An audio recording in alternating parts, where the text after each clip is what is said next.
Hello and welcome to Lavnish Sir की class. This is Directorate of Education GNCT of Delhi's worksheet number 32, and it is only for class 7 students. It has taken from the subject mathematics, and we will learn and understand and continue the topic comparing quantities in this worksheet. So students, आज की इस worksheet में भी हम यही topic comparing quantities को continue करने वाले हैं. आपको याद है ना, लास्ट वर्कशीट में भी हमने इसके बारे में थोड़ी बहुत इन्फॉर्मेशन ली थी. आज इस वर्कशीट में थोड़ा सा आगे और जानेंगे. So without wasting our time, let's start and understand with me. Let's recall which fraction is more, 4/5 और 5/6. क्या आप बता सकते हैं कि 4/5 और 5/6 में दोनों में से कौन सा फ्रैक्शन ज़्यादा है? तो ये टॉपिक हमने समझा हुआ है, क्योंकि ये कैसे हैं, अनलाइक फ्रैक्शन है, क्योंकि इनके डिनोमिनेटर डिफरेंट है, तो हम नहीं बता सकते. तो इसलिए पहले हमें इन्हें लाइक फ्रैक्शन में चेंज करना पड़ेगा और फिर हम इनका कंपैरिजन कर सकते हैं. To compare make denominator same, और इसके लिए हमें क्या करना पड़ेगा, दोनों का डिनोमिनेटर सेम करना पड़ेगा, तब जाके हम इनका कंपैरिजन कर सकते हैं. और डिनोमिनेटर सेम करने के लिए हम क्या करते हैं, जो सेकंड वाला फ्रैक्शन है उसका डिनोमिनेटर को हम न्यूमरेटर, पहले वाले के न्यूमरेटर और डिनोमिनेटर से मल्टीप्लाई कर देते हैं, और फर्स्ट वाले डिनोमिनेटर को सेकंड वाले से क्या करते हैं, मल्टीप्लाई कर देते हैं. जैसे कि यहाँ पर 5 और यहाँ पर भी 5 और यहाँ पर लिखा भी हुआ है, देख रहे हैं आप. अब आप इसको जब मल्टीप्लाई करेंगे, 4 6 24, 5 6 30, तो 24/30 और एक आ गया 25/30. दोनों अब सेम हो गए ना डिनोमिनेटर. अब हम इनकी कंपैरिजन कर सकते हैं. तो 24/30 ज़्यादा है, 25/30 ज़्यादा है. नेचुरली बात है 25/30 ज़्यादा है. That is why 4/5 is less than 5/6, यानी 5/6 ज़्यादा बड़ा है. अब आप समझ रहे हैं. But another way to compare quantities is percentage. Quantities को कंपेयर करने के लिए एक और भी तरीका होता है, परसेंटेज. परसेंटेज जानते हैं ना, जब आपके मार्क्स में मिलते हैं तो हम क्या करते हैं, उसकी परसेंटेज ही तो निकालते हैं. Means percent. परसेंट का मतलब क्या होता है, पर सेंचुरी और 100, यानी प्रत्येक 100 में से इतना. It's symbol is this. इसका सिंबल क्या होता है, ये सिंबल होता है इसका. फॉर एग्जाम्पल 1% का मीन क्या होता है, 1/100, यानी 100 में से 1. 2% का मतलब है 2/100, यानी कि 100 में से 2. Percentages are numerator of fraction with denominators 100, यानी परसेंटेज वो नंबर, वो न्यूमरेटर होते हैं जिनका फ्रैक्शन में डिनोमिनेटर हमेशा 100 होता है. याद रहेगा. Now next topic, finding percentage when total is not 100 and it is in fraction. देखिए कई बार क्या होता है कि जो टोटल है वो 100 नहीं होता. फॉर एग्जाम्पल मैं आपको बताऊं, आपके असेसमेंट हो रहे हैं, तो असेसमेंट के टोटल कितना होता है, 20. आपको मार्क्स मिले 12. अब आपको बोला जाएगा, फ्रैक्शन क्या बन गई, 12/20. इसको बोला जाएगा इसको परसेंट में चेंज करो, परसेंटेज में चेंज करो. तो जब हम परसेंटेज में किसी फ्रैक्शनल नंबर को चेंज करते हैं, तो सबसे पहली बात हम उसको 100 से मल्टीप्लाई करते हैं, जैसे कि इस एग्जाम्पल में दे रखा है. अब देखो, now take the example of 24/30, यानी 30 में से 24 मार्क्स हो गए, सिंपल समझो. और यहाँ पर है 6/5, ये थोड़ा सा एक अनलाइक फ्रैक्शन है, या है ना, तो कोई बात नहीं. लेकिन याद रखना है, जब भी कोई फ्रैक्शनल नंबर है उसको उसको जब हम परसेंटेज में कन्वर्ट करते हैं तो हम 100 से मल्टीप्लाई करते हैं, और 100 का मतलब 100/1 होता है. जैसे यहाँ पर आप देखोगे, पहले आपको क्या करना पड़ेगा, 24 को 100 से मल्टीप्लाई करोगे और फिर 30 से डिवाइड करोगे. इसका एक और आसान तरीका है, अगर आप इसको लोएस्ट पर ला सकते हो तो क्या होता है कि हमें कैलकुलेशन करने में आसान होता है.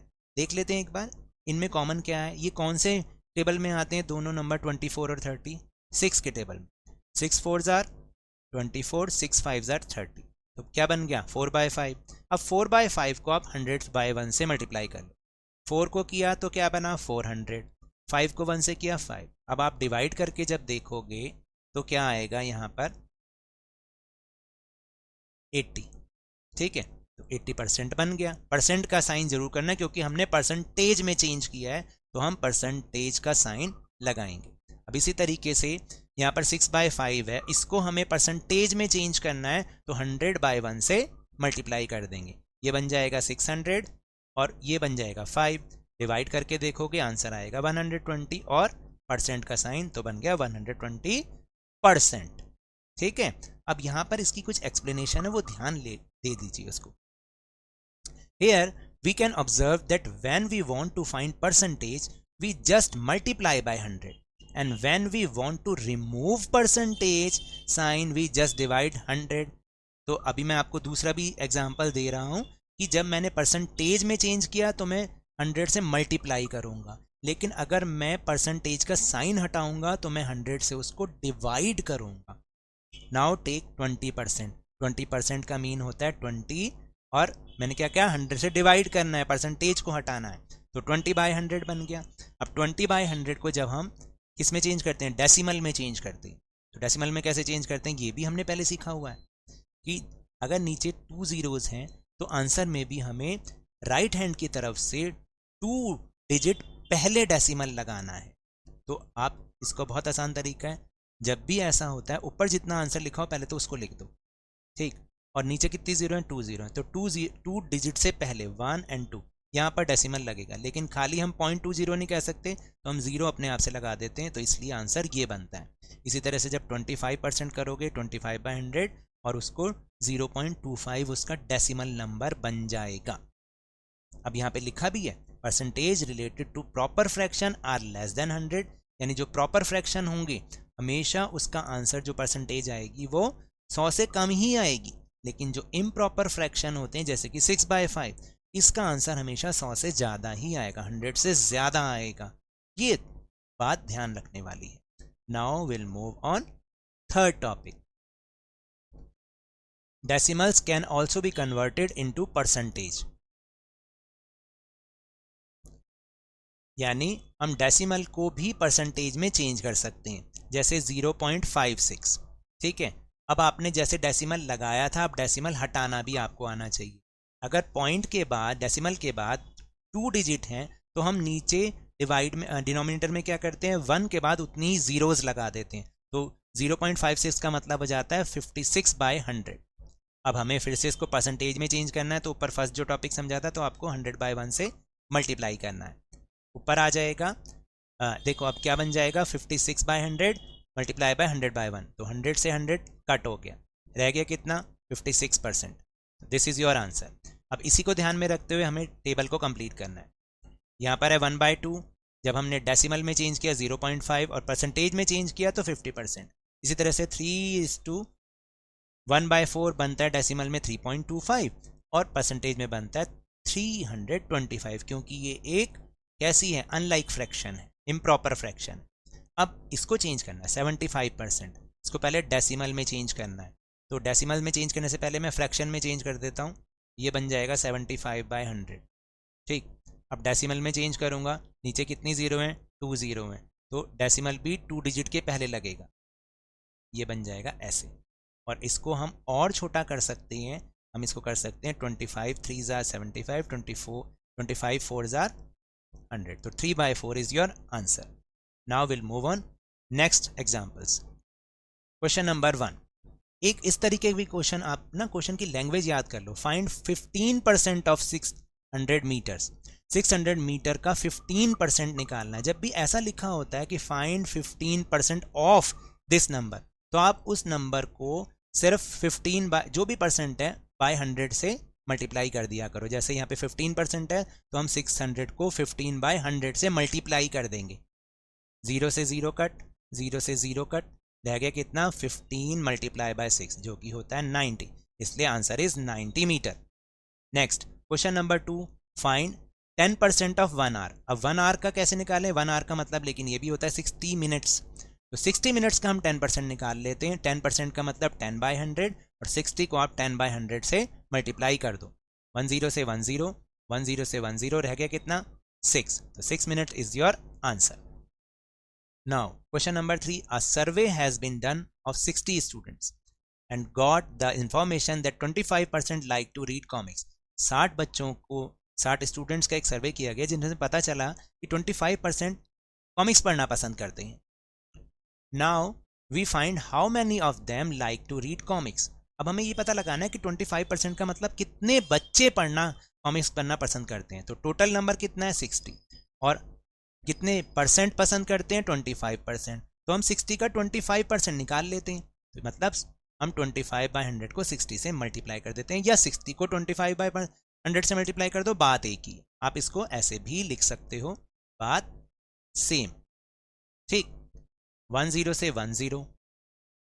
अब रह गया कितना, वो छोड़ दो क्योंकि आगे तो कुछ नहीं हो सकता। तो रह गया 25/6/10। तो ये हो गया 150/10।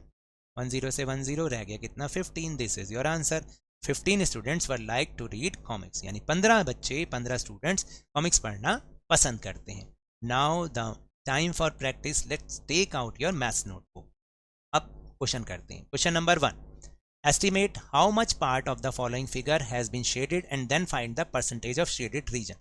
सबसे पहले आपको ये पता लगाना है कि इसमें कितने पार्ट को शेड किया गया है, इसकी फ्रैक्शन निकालनी है, फ्रैक्शनल नंबर निकालना है, और फिर परसेंटेज निकालना है। तो सबसे पहले फ्रैक्शन बनाने के लिए क्या करते हैं, टोटल जितने पार्ट्स हैं उनको काउंट करो। 1 2 3 4 5 6 7 8। कितने पार्ट कलर्ड हैं, कितने पार्ट शेडेड हैं, 6। 6/8। 6/8 को हम और छोटा कर सकते हैं, 2 3 are 6 एंड 2 4 are 8, 3/4 बन गया। इसको परसेंटेज में हमें चेंज करना है। तो 3/4 को चेंज करने के लिए परसेंटेज में 100 से मल्टीप्लाई करना है, 100/1 से। तो ये हो गया 300/4। जब आप इसको और सॉल्व करोगे आपका आंसर आ जाएगा दिस वन, 75%। नेक्स्ट, कितने पार्ट्स हैं, 4 पार्ट्स। कितने पार्ट शेडेड हैं, 1 पार्ट। तो 1/4 को हमने परसेंटेज में चेंज करना है, वो हो जाएगा 100 से आपको मल्टीप्लाई करना है। तो 100/4 आ जाएगा आंसर। 100/4 का मतलब होता है 25। तो आंसर आ जाएगा 25%। अब जो सेकंड, थर्ड और फोर्थ क्वेश्चन है उसको मैं आपको नेक्स्ट शीट पे करके दिखाऊंगा ताकि आपको अच्छे से समझ में आ जाए। देखिए, फाइंड 20% ऑफ 20 किलोमीटर और 75% ऑफ 1 किलोग्राम। तो पहले आंसर करते हैं, आंसर नंबर 1। आपने क्या करना है, 20% ऑफ 20 किलोमीटर का मतलब हो गया 20/100 मल्टीप्लाई बाय 20 किलोमीटर। ठीक, अब क्या करोगे, 10 से 10, 10 से 10 रह गया कितना, 4, 2 2 are 4, 4 kilometre is your answer. Second है ना, आसान, बहुत आसान है। 75% ऑफ 1 किलोग्राम। तो पहले, इससे पहले आप ये लिख सकते हो, 1 kilogram is equal to 1000 grams. ठीक, अब आप कर सकते हो। तो 75% का मतलब होता है 75/100 मल्टीप्लाई बाय 1000। 10 से 10, 10 से 10 रह गया कितना, 75 multiply by 10, 750 grams is your answer. Now third question, convert following into percentage. अब आपने इनको परसेंटेज में चेंज करना है। दैट मीन्स क्या करना है, परसेंटेज में चेंज करने के लिए 100 से मल्टीप्लाई करना है, सिंपल। तो पहले हम आंसर नंबर 1 देखते हैं। 0.75 को पहले हमें फ्रैक्शन में चेंज करना पड़ेगा, फ्रैक्शनल नंबर में। तो मैंने आपको चेंज करना सिखाया है। तो जब हम डेसिमल हटाते हैं उसके बाद जितने डिजिट होते हैं 1 के बाद उतनी 0 लगा दो, डिनोमिनेटर बन जाएगा और ऊपर का आंसर यही रहेगा, 75/100। अब इसको परसेंटेज में चेंज कर दोगे तो ये बन गया 75%, क्योंकि आप इसको क्या करोगे, 100 से मल्टीप्लाई करोगे। तो 100 से 100 कटा, रह गया 75%। Now answer number second part, 1/5। 1/5 को आप क्या करोगे चेंज करने के लिए, 100/1 से मल्टीप्लाई, 100/5 इज योर आंसर। और जब आप इसको डिवाइड करके देखोगे, डिवाइड देखो वो भी करके दिखा देता हूँ, 5 2 are 10, एक 0 उतारा, यहाँ पे भी 0 उतारा, 20 is your answer, 20%। This is your answer. Now last question, question number 4, convert into simple fraction and decimal. तो सबसे पहले हमें इनको फ्रैक्शन में चेंज करना है और फिर डेसिमल में चेंज करना है। तो लेट्स सी, 50%, इसका मतलब क्या होता है, 50/100। तो ये क्या हुआ, ये तो सिंपल फ्रैक्शन है, सिंपल फ्रैक्शन है ये, ठीक है। और डेसिमल में चेंज करोगे तो कैसे करोगे, नीचे कितनी 0 हैं, 2 0 हैं, तो दिस इज योर आंसर। ठीक, सेकंड इज 105%। सिंपल फ्रैक्शन कैसे करोगे? बाय 100, ये तो हो गया सिंपल फ्रैक्शन। और डेसिमल में चेंज करने के लिए नीचे 2 जीरो हैं, तो आंसर में भी 2 डिजिट के पहले लगेगा। ये हो गया डेसिमल वाला पार्ट, ठीक है, डेसिमल। ये हो गया answer. So now that's all for this worksheet. अगर मेरे इस तरह समझाने से अब आपको समझ में आने लगा है तो इस चैनल और वीडियो को लाइक कीजिए, शेयर कीजिए, और अगर आप न्यू हैं तो सब्सक्राइब भी कर लीजिए। और टेलीग्राम ऐप पर जो हमारा चैनल है लवनीश सर की क्लास, उसे ज्वाइन करना ना भूलें, इसका लिंक आपको इसी वीडियो के डिस्क्रिप्शन बॉक्स में मिल जाएगा। But remember, when ever you will go outside please wear your mask. और जब भी आपकी टर्न है, कोरोना की वैक्सीनेशन जरूर लगवाएं, क्योंकि कोरोना को हराना है और जिंदगी को एक बार फिर से सुहाना बनाना है। इसी उम्मीद के साथ बहुत बहुत धन्यवाद।